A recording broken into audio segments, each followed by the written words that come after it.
കേരളത്തിൽ driving licence എടുക്കുവാൻ വേണ്ടി ഒരാൾ ചെല്ലുമ്പോൾ എടുക്കാനും എടുക്കാനും ഒക്കെ പഠിപ്പിക്കുന്നതിനേക്കാൾ മറ്റു ചില കാര്യങ്ങളാണ് പഠിപ്പിക്കേണ്ടത് എന്ന കാര്യം മോട്ടോർ വെഹിക്കിൾ ഡിപ്പാർട്ട്മെന്റും ഗതാഗത മന്ത്രിയും ഒക്കെ ശ്രദ്ധിക്കേണ്ടതുണ്ട് എന്നാണ് എനിക്ക് തോന്നിയിട്ടുള്ളത്. നമ്പർ 1, വണ്ടി ഓടിക്കുന്ന സമയത്ത് നമ്മുടെ വണ്ടി മറ്റൊരു വണ്ടിയുമായിട്ട് ആക്സിഡന്റ് സംഭവിച്ചാൽ അതിനെ എങ്ങനെ കൈകാര്യം ചെയ്യണം? വണ്ടിയിൽ നിന്നും ഇറങ്ങി തെറി വിളിച്ച് അദ്ദേഹത്തിനെ ആക്രമിക്കാതെ ആ പ്രശ്നത്തെ വണ്ടിയിൽ നിന്നും ഇറങ്ങി നീ എവിടെ നോക്കിയാടാ വണ്ടി ഓടിക്കുന്നത് എന്ന ആക്രോശങ്ങളുമില്ലാതെ ആ പ്രശ്നത്തെ സൗമ്യമായിട്ട് എങ്ങനെ നിയമപരമായിട്ട് കൈകാര്യം ചെയ്യാം എന്ന് പഠിപ്പിക്കുന്ന കാര്യം ഉറപ്പുവരുത്തുന്നുണ്ടോ? 2, സീബ്ര ലൈൻ ആളുകൾക്ക് ക്രോസ് ചെയ്യാനുള്ള ലൈനാണ്. പക്ഷേ സീബ്ര ലൈനിൽ ഒരാൾ അല്ലെങ്കിൽ കുറച്ച് പേർ കയറി നിന്നാൽ അവർക്കാണ് പ്രയോറിറ്റി എന്നും നമ്മൾ ഓടി വരുന്ന വണ്ടി അവർ കടക്കുന്നതിന് മുമ്പേ തിടുക്കം കൂട്ടി കടന്നു പോകുന്ന ഒരു പ്രവണതയാണ് ഇപ്പോൾ കാണുന്നത്. പകരം അവിടെ വണ്ടി സ്ലോ ചെയ്ത് ക്ഷമയോടുകൂടി അവരെ കടത്തി വിടുവാനുള്ള സംസ്കാരം അല്ലെങ്കിൽ മാന്യത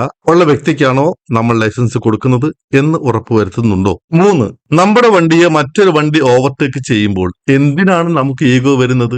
അങ്ങനെ ഈഗോ വരാത്തൊരു മനസ്സ് ലൈസൻസ് മേടിക്കുന്ന ആൾക്ക് ഉണ്ടോ എന്ന് ഉറപ്പുവരുത്തുവാൻ ഒരു സംവിധാനം നമുക്ക് വേണ്ടേ? 4, വലിയ ഗതാഗത കുരുക്ക് ഉള്ള സമയത്ത് പലപ്പോഴും നമ്മുടെ റോഡിൽ വണ്ടികൾ ലെഫ്റ്റിലൂടെ പോകും, റൈറ്റിലൂടെ പോകും. 2 വരി പാത പലപ്പോഴും അത് 5 വരിയും 6 വരിയും ഒക്കെ ആയി മാറി ഗതാഗത കുരുക്ക് ഉണ്ടാക്കാറുണ്ട്. അങ്ങനെയുള്ള സന്ദർഭത്തിൽ ലൈനിൽ കാത്തു നിൽക്കുവാനുള്ള ക്ഷമ ഇദ്ദേഹത്തിന് ഉണ്ടോ എന്ന് ഉറപ്പുവരുത്തുവാൻ ശ്രദ്ധിക്കണ്ടേ?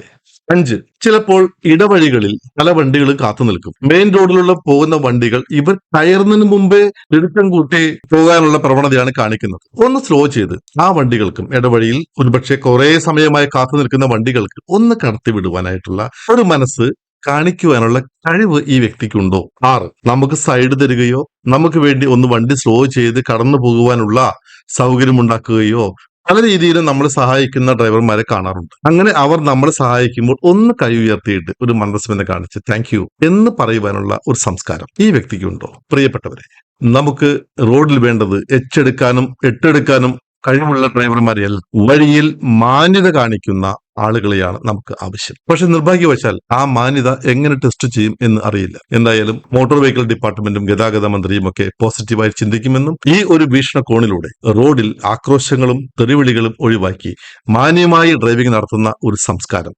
കാലക്രമേണ നമ്മുടെ കേരളത്തിൽ ഉണ്ടാകട്ടെ എന്ന് ആഗ്രഹിക്കുന്നു.